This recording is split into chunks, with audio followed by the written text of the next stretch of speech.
Эшли Томпсон была обычной уборщицей в офисах Денвера. 25 лет, потрёпанные кроссовки и старая толстовка. Каждый день она с недовольным вздохом отправлялась на работу, зная, что её жизнь не предполагает никаких амбиций. Она тяжело вздыхала, надеясь, что однажды всё изменится, но постепенно понимала, её жизнь будет всегда такой, как сейчас. В тот зимний день, когда она вошла в конференц-зал на 41-м этаже башни Пауэлл-Плаза, стук её тряпки о пол раздавался, будто давал знать о своём присутствии. В зале царила ледяная тишина, и от стеклянных стен отблески зимнего солнца отражались в чёрном мраморе стола, за которым решали судьбы не только их компании, но и миллионов американцев. За столом сидел Джонатан Стерлинг, основатель и генеральный директор компании Sterling Synertech. В его руке была перьевая ручка, готовая подписать договор с Carrington Dynamics, энергетическим гигантом из Техаса. Сделка сулила огромные доходы и могла стать вехой в карьере Джонатана, однако в этот самый момент Эшли, стоя у двери, произнесла слова, которые изменили весь ход событий. «Если вы подпишете это, сэр, вы потеряете всё». Её голос прокатился по комнате, и все присутствующие, включая самого Джонатана и его супругу Мэри, обернулись к ней в недоумении. Эшли с тёмными волосами в хвосте и папкой в руках уверенно вошла в комнату. Её глаза горели, как зная нечто такое, что оставалось скрытым для остальных. Раздел 18.4, страница 23. Согласно формулировке, вся ответственность за возможные убытки ложится на вашу компанию. Carrington Dynamics сохраняет за собой право отступить от соглашения без последствий, сказала она, подойдя ближе. Она выложила распечатку на стол. Джонатан, взгляд которого пронзил Эшли, опустил ручку и поднял руку, требуя тишины. «Покажите», – произнес он, и Эшли почувствовала, как сердце её заколотилось. На этом этапе начинается настоящая драма. Ошарашенные люди вокруг разглядывали документы, пока Эшли указала на выделенную маркером строчку. «Это ловушка», – объяснила она, отведя взгляд к Джонатану.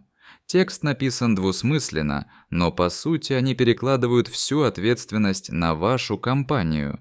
И если соглашение провалится, вы останетесь ни с чем. Они чисты. Реакция в зале была мгновенной. Мэри вскрикнула. «Кто она вообще? Почему она здесь?»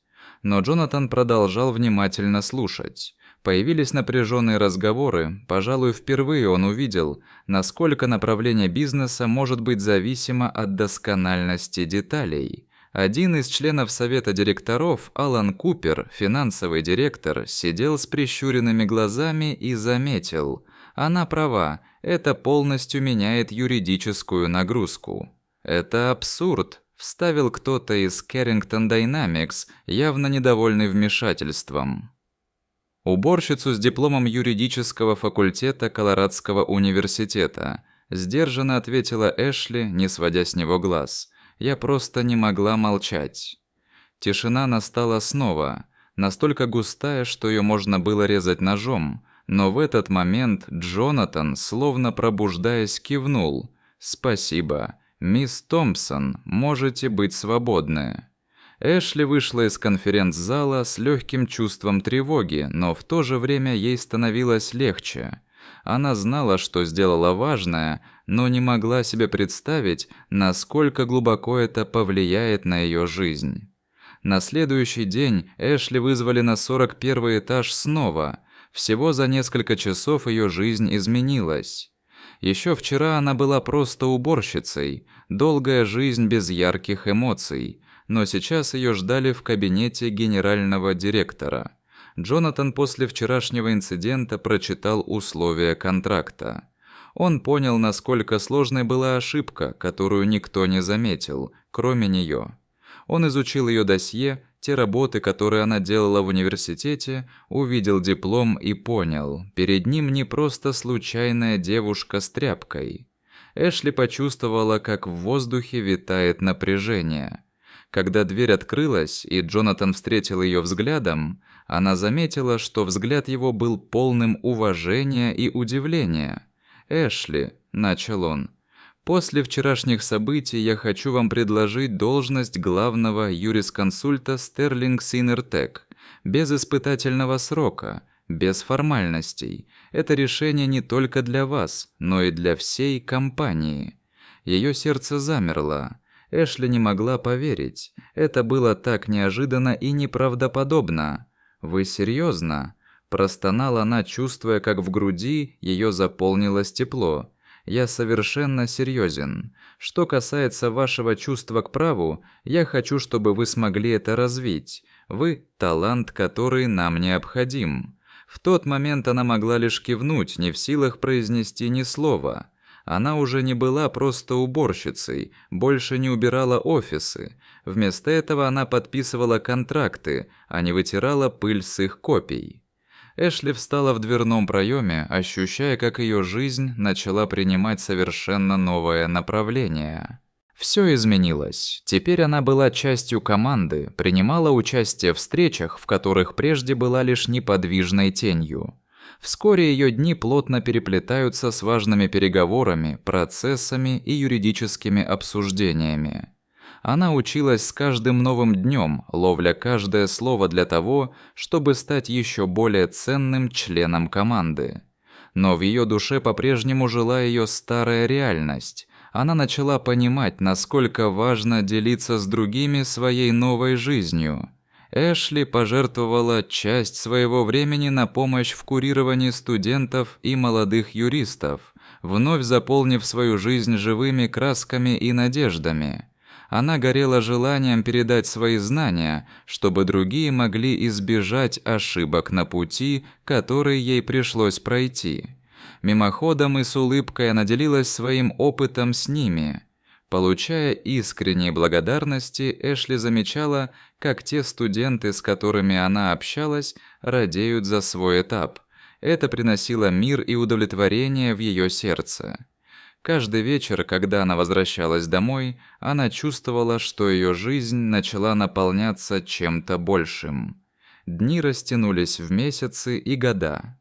Эшли превратилась не просто в успешного юриста, но и нового члена дружной команды, в рамках которой родилась корпоративная культура. Сама она стала своего рода символом непоколебимого понимания того, что ведет к успеху. Это уважение, последовательность и, в конце концов, умение делиться опытом. Однажды, сидя на встрече, Эшли заметила, как мимо ее стола проходил Джонатан. Он замедлил шаг и с улыбкой посмотрел на нее. «Как вы там?» – спросил он, наслаждаясь привычным распорядком. «Все отлично, спасибо», – ответила она с искренней улыбкой и чувствовала, как восхищение самим собой наполняет ее энергией. Поговорив с участниками сессии, Эшли вновь поняла, что путь, пройденный ею от обычной уборщицы до главного юрисконсульта, изменил не только ее личную жизнь, но и действительно позволил проявить новый кодекс в их компании. Уважение к всем, независимо от должности, стало центральным элементом их работы. С тех пор произошел совершенно неожиданный поворот судьбы. Принятые решения начали формировать другие пути жизни для сотрудников. Их корпоративная культура значительно преобразилась, а команде стало более важно прислушиваться друг к другу. Эшли знала, что каждый может быть важен независимо от их прошлого, и в этом была основа ее успеха. Так сложилась ее удивительная история, о которой она часто думала, от уборщицы до главного юрисконсульта. Эта история изменила не только ее жизнь, но и жизнь ее компании, где каждый почитает маленькие моменты, охваченные важной темой – приверженность к собственному делу и любовь к людям. Теперь Эшли могла говорить без страха, и ее жизнь играла новыми красками, что наполняло ее сердца радостью, надеждой и делами. Эта история, переполненная волнующими моментами, имела все шансы стать одной из самых вдохновляющих, и она сама была готова делиться ею с миром. Если вы хотите изменить мир, начните с себя и никогда не бойтесь высказать правду, думала Эшли, часто улыбаясь. Она знала, что даже самый слабый голос может изменить ход событий. Вот такая удивительная история. Дорогие друзья, если вам понравилось видео, ставьте лайк, а также подписывайтесь на канал, впереди еще много интересного.